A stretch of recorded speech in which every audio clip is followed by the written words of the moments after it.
Consciousness. What does that actually mean?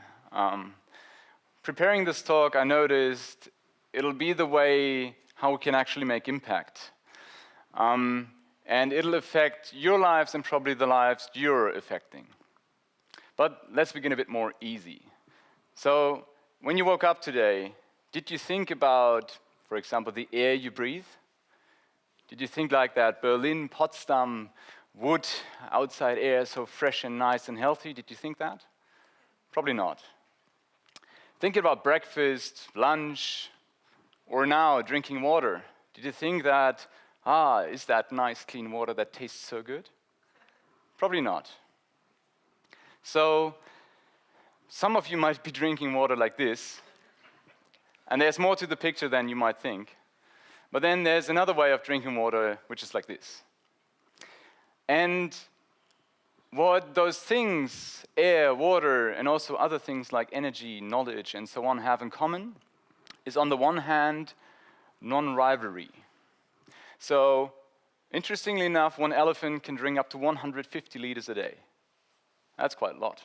But if you have such a river, it doesn't matter if 1, 2, 3, or 4 elephants drink that water, there's still plenty for the others, right? So I don't take anything away from the other. If I breathe air, you still have air, right? So non-rivalry. The other thing, and I want to make that as an example on knowledge, is, for example, the Klingon language.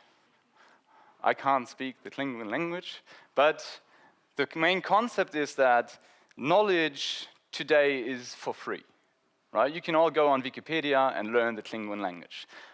The bad part about it is you will probably find no one to talk to then, right? Because no one can speak the Klingon language. But the concept behind it is non-excludability. So I can't prevent you from learning that language, doesn't matter if it's stupid or not. And I can't prevent you from breathing the air. So, altogether, those goods are public goods. They're available and they're free. So, but what makes us, so how do we use those goods when they're for free? The concept is called the free rider problem. So, because they're for free, we consume them without thinking about it, without thinking about the consequences. So, but what happens if we overuse those goods? It's the tragedy of commons, that if you overuse those goods, on the one hand, the resource itself will have worse quality, and then the consumer itself will be affected as well. And we see that all over the world. Things like this happen. So air that was good air, people used it as a free rider, polluted it. The air quality got worse, the resource got worse. The people get affected, they get sick, get cancer, die. Or things like this, people throw away trash and use the environment as a public good and don't think about what's happening. And it is, there's actually a guy sitting on a boat in the water. But there's a tiny spot where you see the water, but the rest is plastic. So, now the question is, if I overuse those public goods, what is actually happening? What are the consequences? And the consequences, what we're facing right now, is climate change, pollution of water, of air, and all other things. So, the consequences of climate change, we don't have to go to those countries in Asia to see that, but actually, this is a river in Germany this summer. It's nearly dried out, and also the river Elbe, at the very end, the ships weren't able to get to the latest point anymore because the water was going so far down. So, the question is, how can we still change that? And those goods I showed you are global goods, like air. But then, on the other hand, if we look at energy and how people behave, I want to show you one more example where also in a smaller environment, the free ridership problem exists. And that's actually what my company is about. But I don't want to go into detail what we do, but just get the concept. This is not what our company is doing. But though, we have so many people that we press them into trains to bring them home, drive them to work, and we're just billions.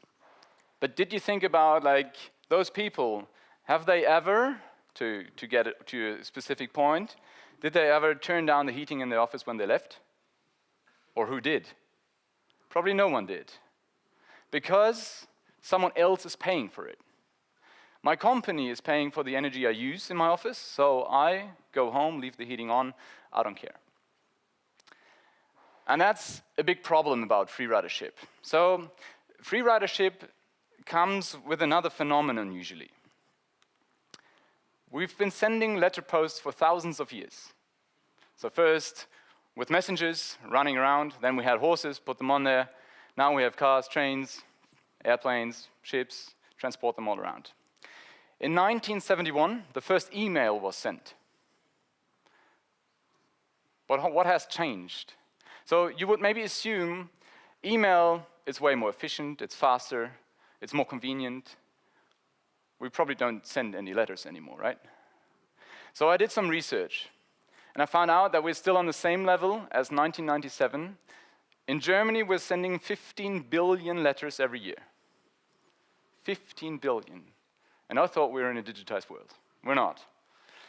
So now the question is, introducing a new technology like email and internet developed, how does that affect this? It doesn't seem to affect it at all. I mean, it goes up and down a bit, and hopefully it's going down in the future as well, but generally, not much has changed.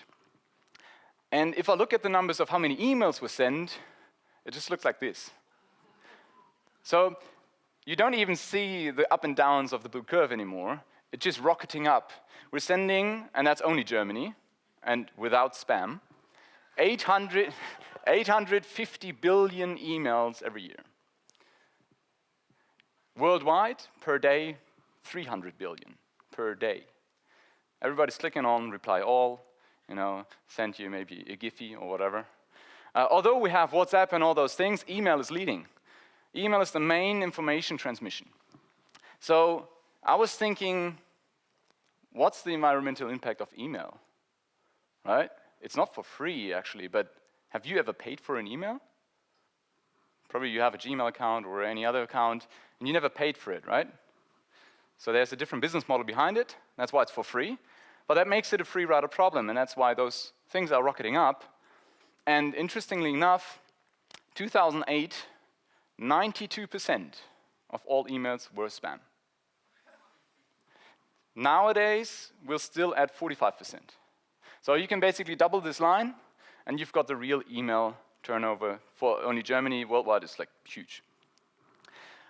So I thought about what is the impact? A letter has an impact of 20 grams of CO2. So I thought email, well, it's just electronic. It's probably way more or way less carbon footprint in there, but it's still 10 grams. It's only half of it. Okay, to be correct, spam is 0.3 grams because it's small emails. But if you have a normal email with text, maybe with your logo on top or on the bottom, and maybe have an attachment, it's 10 grams. So we gained efficiency by half, or by double, whatever you call it, but we're sending 50 times more emails than letters. And letters didn't even change. So it came on top. So this phenomenon is called the rebound effect. So we're introducing new technology to make something more efficient, but because it's cheaper and more efficient, people use it more, and thus overcompensate the savings we generated. And that's an important aspect to know, to be aware of. To know that if I introduce new technology, what's my real impact with it? Maybe it's even negative. I mean, there are other positive benefits of electronic communication, but still, just looking at this example. Our parents began with this. Just to give you a clear, crisp idea. This is probably super inefficient. It's small. It's maybe a bit inconvenient, but it was expensive. Nowadays, we have those. Nice. But what happened? I mean, the flat screen is way more efficient. It's way more cheap, or way cheaper, right? But then, way more people have a TV. And if you buy a new TV, what do? You buy a bigger one, right? Because it's less expensive. Same effect. I buy a bigger screen, and it actually consumes more energy than the one I had before. It's similar with cars. Japanese researchers found out that people buying a car which is more efficient tend to drive 1.6 times more than before. You think like, why? Well, it's cheaper, so I drive more, right? And actually, studies tell you're also driving faster, because driving on the wheel makes fun, right? So the question now is, I'm making you aware of those aspects, but will that change your behavior? Will you, next time you buy a TV, or not buy a TV, but still, if you buy a TV, do you buy a smaller one? Probably not. And still, if you would do, because you're affine to the topic, probably the other 7 billion people don't. So, how can we still change things? Is technology a way to go? So, the aspect of you not changing your behavior, although you know, was researched by Max Planck Institute in Hamburg. And they played the game of climate change. So what they did is they had 30 groups of students. Each of them was 6 students, and all of them had 40 euros. Okay? So they played 10 rounds of investing either 0, 2, or 4 euros into climate change and stopping it, preventing climate change. They had to reach the goal of 120 euros, so half of each budget would have to be invested to save the climate. All right? So, interestingly enough, they put up the experiment the way that whenever you save the climate, you can take the rest of the money home. If you don't save the climate and don't get that 120 euros together, you're losing this money with a specific probability. Okay? So what came out is very sad. This is the graph. So the black line is the optimal way. After every round, they were able to see how much was invested, okay? The black dot at the very top is the goal, 120 euros. And only groups with having a 90% chance of losing all of their money invested enough to save the climate. And then sadly enough, only half of them did. So the other half of the groups with 90% chance, they lost anyway. So it seems like our personal belongings and the personal impact on me is way more important than I think of the others. Because I think, well, he's investing more than I do, so I can have some more for me. And the consequence of the professor was that basically he said we have to convince the people more of the consequences of climate change, how they will affect their lives. But then I asked myself, how can I do that? I mean, if I'm telling you your children can't live in Schleswig-Holstein, for example, in the north of Germany because it's flooded, the personal impact for me is pretty low, right? So how about technology? Could that help? My example is solar PV. You probably all know those graphs. So solar PV in orange, the price went down exponentially, drastically. And if you look at this curve, and it's not quite actual, but it doesn't matter, already Jeremy Rifkin in his books told us that this will be a net zero marginal cost. So basically, energy will be for free. We think about that free rider problem thing, right? So what happens with the usage of that is rocketing up exponentially.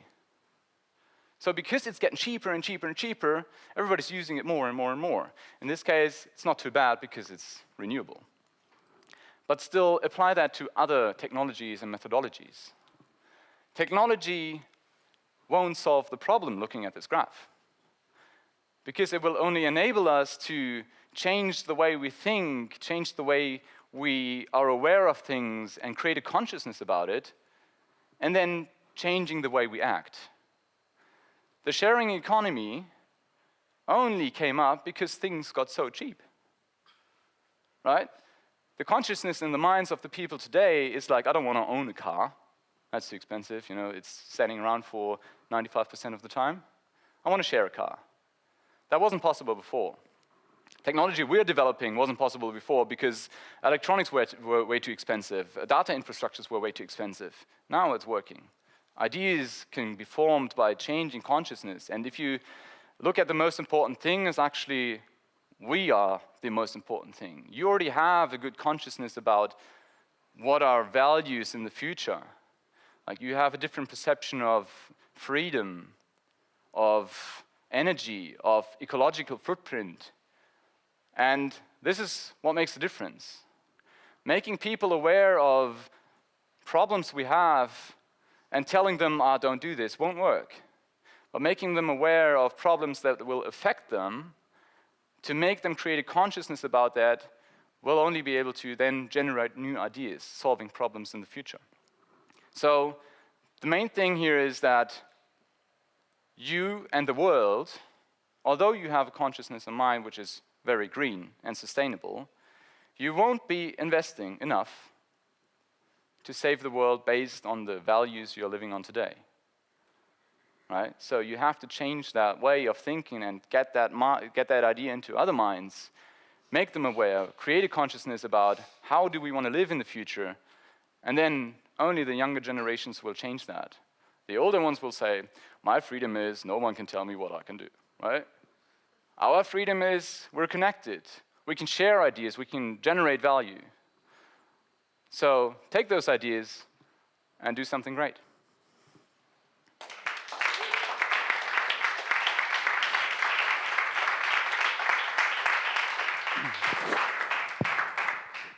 Thank you, Christoph. So now is again time for questions or comments.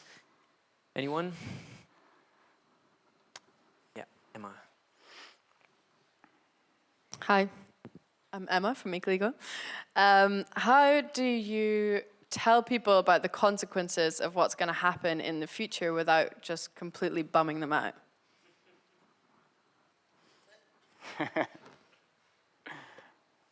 So generally, it's a good question. I think that, many institutes and so on create scenarios, right? I've seen a scenario from a Swiss company showing me how Hamburg will look like in 2050. I'm living in Hamburg, and that's pretty bad. So the sea level will rise more than we expected before. We're already at the point that it's probably going between 3 and 9 meters, and not 0.3 and 3 meters. So in this way, I would say, well, that affects me. If I buy a house, I will think about that, where to build my house. But that doesn't change anything. So I think that's too far-fetched, probably. Saying, well, and that's what the experiment is showing, everybody's still on the values that they want to save their own goods. So it's about mindset change, and that will only happen through generations. And that's why the students are striking. They are going to the Fridays for Future demos. And maybe we as well, but then older ones are maybe dragged by it, but the majority is young people because they grew up with a different mindset. And I think in some way, it's a process that takes time, sadly.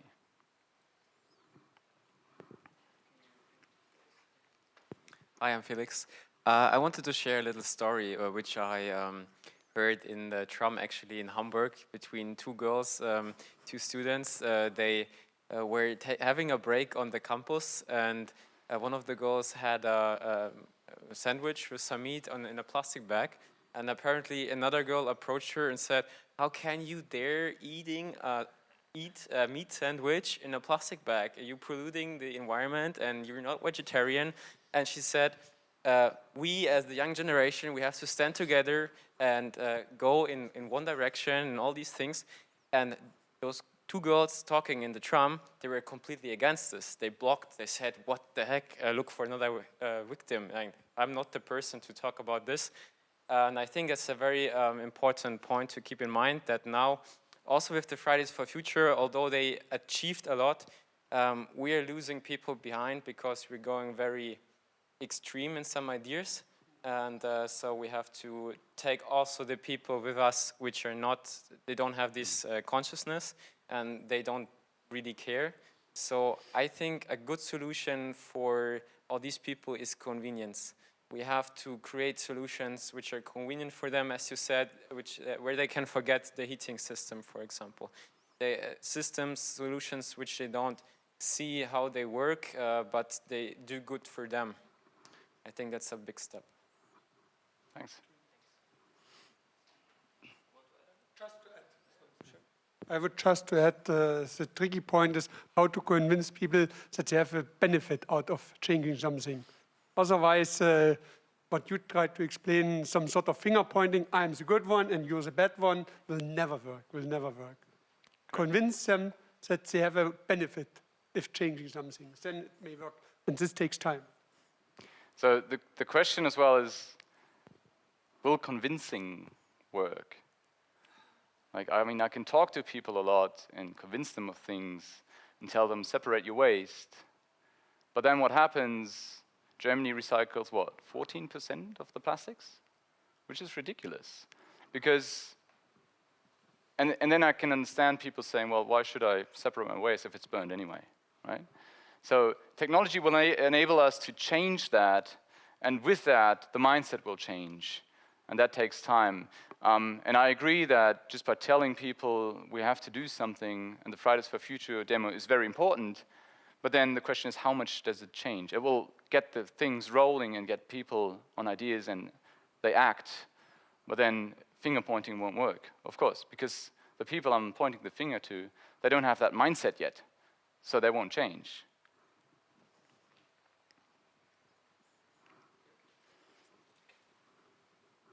Dirk, in Energy, we know each other. Great, great presentation. And talking about values and behavior, why didn't you? I'm an economist, so why didn't you talk about price, cost? I think that's the most relevant for our behavior at the end. Polluter pays principle and things like that. Yeah. So one example I left out a bit with the email thing is that there are estimations that if you would just let an email cost 1 cent, all that spam thing won't be there anymore, right? So as soon as you put a price to it, the behavior will change. And we had that discussion before, I think, in the battery section about the CO2 price. And it's the same thing. What will happen to the people if I tell them CO2 is 10 euros? It will give them a consciousness about a wrong value. It's not only economically that, yes, I want to incentivize, but it's the wrong level. Because the people think like, okay, if CO2 is only 10 euros, you know, I can use a bit more of it, right? So the price is very important, and you see those things in the trajectories of energy prices. If they're going to be for free, things can change, right? As soon as they cost something and they're too expensive, people don't behave that way to change things, because it costs them too much. Right, so I think I'm not the economist though, right? But still, price is always an important point to put on things to get a sense of value out of it. And then also still making things for free is, on the one hand, important to drive, for example, technology and drive growth on the one hand, but on the other hand, it might be interestingly dangerous because people just overuse it because there's no value to it.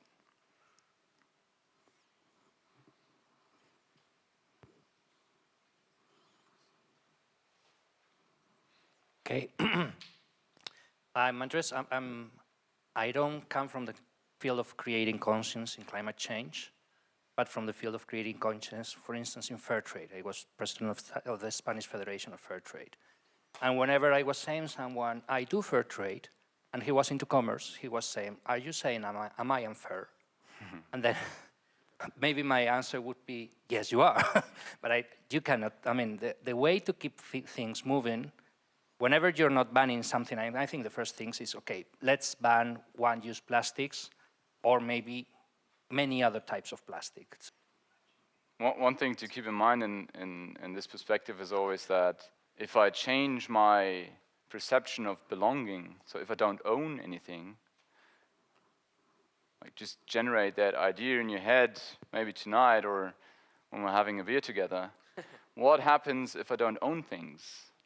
Because then I can't lose things, right? So that mindset is an important thing to think about. What will be, because if I talk about what is good and bad, we'll always be reflecting to myself and like what is good and bad for me, right? Because I want to have a good life, right? But if I, from that experiment, if I don't lose anything, and I, for example, I get those 20 euros anyway, well, then I will be investing and changing things.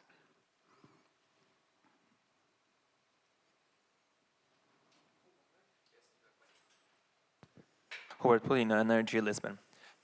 Okay, basically I have a question for you about moderacy, because for me and for all of you, I think, we as people, as a human being, let me say, we got used to the good times really easily. When the bad times are coming, it's a really struggle for us, for the citizens, for everybody. And like, for example, in China, they didn't eat meat because they were poor like in the 50s, in the 60s, because of the communism and other stuff. Now they say that, okay, meat was in our culture for centuries, and they eat a lot, and it increased significantly, like the production of meat, for example. But some people are more conscious, and for example, I have many people, it's just an example for a meat, that resigned from eating meat. Some people limited it voluntarily. Some people don't because they don't see the point of it. What do you think about being moderate and promoting the moderacy in changing the habits? Like, okay, plastics are okay to some extent because they have important role in surgeries and other stuff, but let's not overuse it. Let's not just put them in every let me say, place possible. Let's just do the things moderately in order to make the transition better, more efficient, and not so harsh on minds and habits of the people? So there are different approaches, I'd say, right? I mean, if you take the example of meat, why not just make it way more expensive? People won't buy it anymore. And you would maybe have a moderate use of it. In terms of plastics, for example, I agree that might be some regulation that have to be done from the top, telling you, well, this is moderate and you can't go more than that. I don't think there's a single solution to those things, but it is about, if you talk about or talk with people who are vegans, vegetarians, and so on, maybe back 15 years ago, they existed as well, but they were way less, right? They got more and more people, and because consciousness changed, awareness changed, and through the information technologies we have today, it's way easier than before. Right? So I can educate myself, I can spread information, and I can make other people aware. I don't really have an answer to your question, though. But I think it's about, on the one hand, as people, as a mindset, and then on the other hand, you will need regulations for some things to make it faster, right? To change how we consume and how we produce or waste things. Thank you. Hi, I'm Anka. I think we should be very careful when we say we have to increase the price of meat or CO2. Yes, I do believe that probably we need a high price for CO2, but in the case of, we have to think, most graduates from this room, we are as earning in the first 10-20% in each country. Most of the people have way less, and if we increase the price, what is going to end? I might still be able to afford to go and buy beef once per month, and others not. It should be it's discriminatory, and Sure. we should be careful not to go to the extremes. The same thing with CO2 price. I do believe personally that 10 euros might be too less and we should put more. I can afford maybe, and I'm willing to pay for a higher price and pensions to regulate my own consumption and to reduce the greenhouse gas emissions indirectly. But what happens with the majority who wouldn't be able to afford that? And we cannot say, oh, the government should help those, because it's actually a big part. So yes, I do believe that price can regulate, but we have to pay attention who are we actually attacking by these higher prices.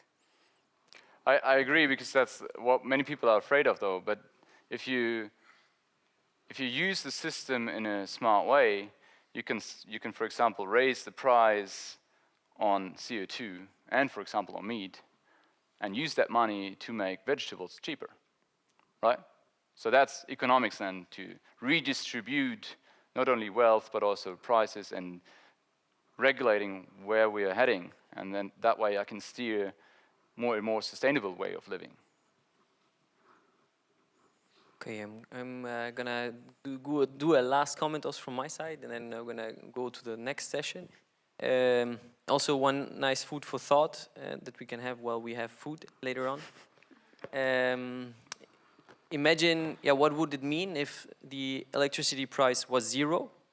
Again, that's an interesting question.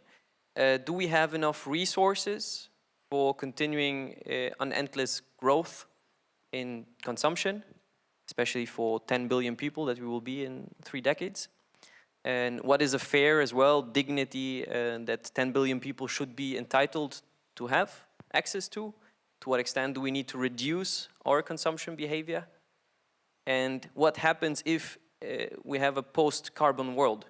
So climate change is one challenge we have. I'm always, one idea that I would like to be worth spreading, especially in our communities, climate is not equal environment, right? So if once we solve climate change, greenhouse gases are not a problem anymore, fossil fuels are gone, what does that world look like?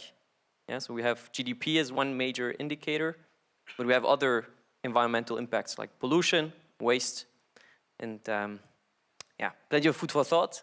Thank you for that, Christoph, and a round of applause. Thanks.